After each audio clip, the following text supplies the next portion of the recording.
Be transformed by the renewing of your mind. Be transformed. Artinya apa? Metafora. Artinya apa? Berubahlah secara keseluruhan. Dari ulat menjadi kupu-kupu. Dari sesuatu yang orang jijik, menjadi sesuatu yang orang koleksi, menjadi sesuatu yang orang hargai, menjadi sesuatu yang orang lihat. Karena begitu berharga. Itulah Tuhan mengajak kepada Rasul Paulus berkata, berubahlah secara keseluruhan, tidak setengah-setengah. Artinya apa? Kalau Anda ingin berubah, Anda lihat di mana pergaulanmu. Anda ingin berubah, Anda lihat pola pikirmu. Anda ingin berubah, jangan Anda melihat-lihat lagi ke belakang. Kalau Anda ingin berubah, jangan Anda bawa tas-tas yang berat, tas itu yang penuh dengan beban, masa lalu, semuanya frame-frame foto-foto yang lama, kenangan-kenangan yang indah. Semua Anda harus lepaskan, dan Anda maju ke depan, sehingga membuat Anda lebih cepat maju ke depan, dan Tuhan mengajak, Anda ingin nggak terbang bersama saya? Cuma kadang-kadang kita yang, Tuhan sudah, come on, let's fly with me. Cuma kadang-kadang kita yang, masih carry ini tas itu penuh dengan banyak masalah yang kita pikir tuh, ini harus kita simpan. Gue udah berusaha berat untuk mendapatkan ini, tapi kita masih bawa. Padahal Tuhan bilang, mau nggak kita terima berkat yang baru, berkat yang lebih, urapan yang baru. Tuhan akan memakai kita lebih. Lepaskan itu semua. Maka Anda akan lihat sendiri bagaimana cara Tuhan membawa saudara. Anda akan lihat perubahan di dalam rumah tanggamu. Anda akan melihat perubahan di dalam sekolahmu. Anda akan melihat perubahan di dalam karaktermu, sosialmu, dan teman-teman pergaulanmu. Anda akan terlihat berbeda. Dan sewaktu Anda terlihat berbeda, Anda dikritik. Kiri kanan Anda dilihat, you're different. Lu bukan teman gue dulu.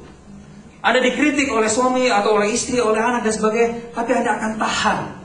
Anda akan tahan terhadap sebuah proses. Karena Anda sudah fleksibel. Karena Anda sudah mengganti dengan bukan kantung yang kaku, tapi dengan kantung yang fleksibel. Dengan kantung yang baru. Anda siap diberkati? Nah, kisah tentang anak yang hilang. Anak yang hilang betul dikatakan bahwa ia anak yang bisa dikatakan kurang ajar. Yes. Ia anak yang pemberontak. Yes. Tidak tahu diri. Yes. Rakus minta harta. Yes. Main dengan pelacur. Dosanya bisa dibilang wow. Yes. Tetapi kita bisa melihat dari kisah anak yang hilang ini, ada satu saat di mana Tuhan proses. Kadang-kadang gini, untuk menyelamatkan satu orang, Tuhan bisa membuat satu event yang besar. Kalau Anda perhatikan di dalam kisah-kisah perjanjian lama, untuk menyelamatkan bangsa Israel, Tuhan memproses Yusuf, seorang diri. Untuk menyelamatkan bangsa Israel, Tuhan memanggil seorang Musa. Untuk menyelamatkan sebuah bangsa, Tuhan hanya memakai satu orang. Tapi begitulah cara Tuhan, saking cintanya Tuhan kepada kita. Kadang-kadang Tuhan bisa membuat satu event yang begitu besar. Bisa saja itu kelaparan. Bisa saja itu sesuatu disaster di dalam sebuah kota, di dalam sebuah negara. Dan ini yang terjadi di dalam kisah anak yang hilang. Terjadi sebuah kelaparan besar di kota itu, di negara itu. Dan apa yang terjadi? Itu membuat anak itu betul-betul kehabisan. Dan dia tidak memiliki apa-apa. Dan akhirnya sewaktu dia duduk, dia hampir makan makanan babi. Kemudian dia melihat dirinya. Kemudian dia melihat tangan yang kotor. Dia melihat kakinya yang tidak ada kasut. Baju yang sudah compang-camping. Dia melihat dan dia akhirnya begini. Dikatakan bahwa he came to himself. Dia mendatangi dirinya sendiri. Dan dia sepertinya kayak dia melihat dirinya sendiri. Kok terlihat lusuh sekali. Kok terlihat kotor. Terlihat tidak layak. Dan kemudian ada sesuatu yang menampar dirinya. Dan kemudian dia bilang apa? I will arise, second bangkit, and I will go. I will come to my father's house. Kemudian dia berpikir apa? Karena di rumah bapakku banyak makanan. Di rumah bapakku banyak pelayan. Bapakku orang kaya. Bapakku akan menerima aku. Dan kemudian dari hidup yang sudah berdosa, dari hidup yang tidak layak, dia bangun dan dia berjalan.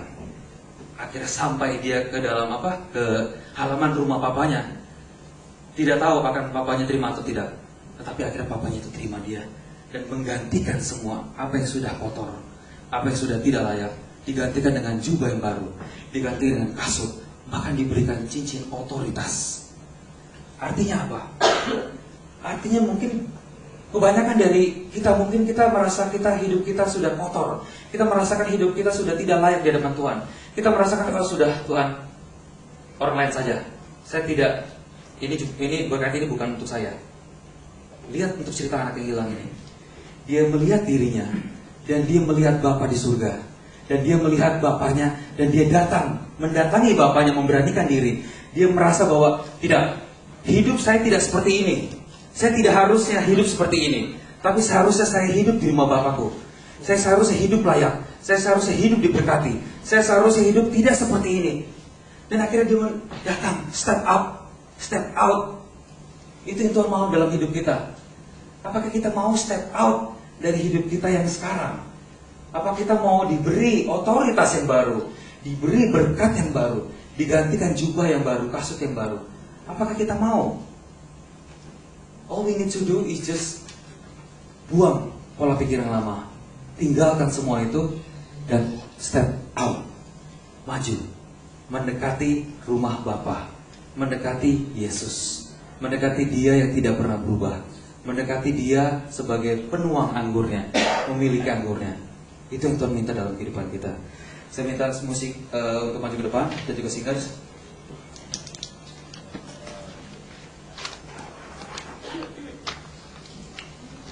Opportunity tidak hanya datang dalam sebuah ibadah besar. Opportunity tidak akan datang 3-4 bulan lagi menjelang tahun baru. Tapi opportunity itu datang saat ini. Saat ini jikalau Anda mulai membuka pikiran saudara, jikalau Anda mulai berpikir bahwa Tuhan, saya mau Tuhan ubahkan. Tuhan, saya mau experience baru. Tuhan, saya mau Engkau memberkati saya. Tuhan, saya mau Engkau menyelamatkan keluarga saya. Tuhan, saya mau Engkau mengubah hidup saya. Saya mau Engkau menolong dalam sekolah saya. Saya mau Engkau menolong dalam seluruh kehidupan aspek kehidupan saya. Anak-anak saya sendiri, istri saya, suami saya. Yang menjadi tolak ukur perubahan itu bukannya mereka, tetapi mulai dari kita dulu.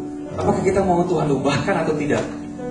Jikalau Tuhan ubahkan kita mau diubahkan, otomatis mulai perlahan-lahan sekitar kita sudah mulai berubah. Perlahan-lahan sudah mulai kelihatan. Dan setiap proses yang kita terima, setiap perubahan yang kita terima, itu bukan menjadi satu hal yang, oh Tuhan, kenapa? Tapi justru kita malah berpikir, terima kasih Tuhan. Oleh karena proses ini, saya masih melihat Engkau. Oleh karena proses ini, saya menanti-nantikan Engkau. Justru kita tidak justru jatuh dan lupa, tapi justru kita semakin ingat terus sama Tuhan. Kebaikan Tuhan, terima kasih Tuhan untuk penyakit ini. Saya jadi semakin berharap sama Engkau. Terima kasih Tuhan untuk cobaan yang begitu besar dalam keluarga saya. Oleh sebab itu saya semakin melihat Engkau. Karena Engkau yang akan merubah. Karena Engkau yang sanggup. Bukan waktu, bukan lokasi, bukannya orang lain, tapi mulai dari saya sendiri. Kita pagi hari ini kita mau perubahan itu terjadi pada saat ini, amin. Terjadi bukan oleh karena kita sekolah kitab.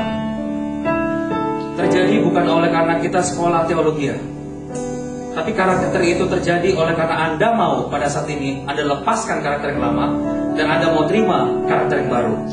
Terjadi pada saat ini. Kita mau sama-sama bangkit berdiri. Kita mau nyanyikan lagu ini dengan sungguh-sungguh. Bapa sentuh hatiku. Hari ini adalah satu kesempatan untuk kita berubah.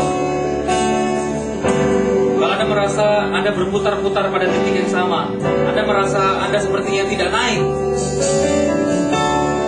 lepasin beban itu saudara-saudara. Jangan tahan.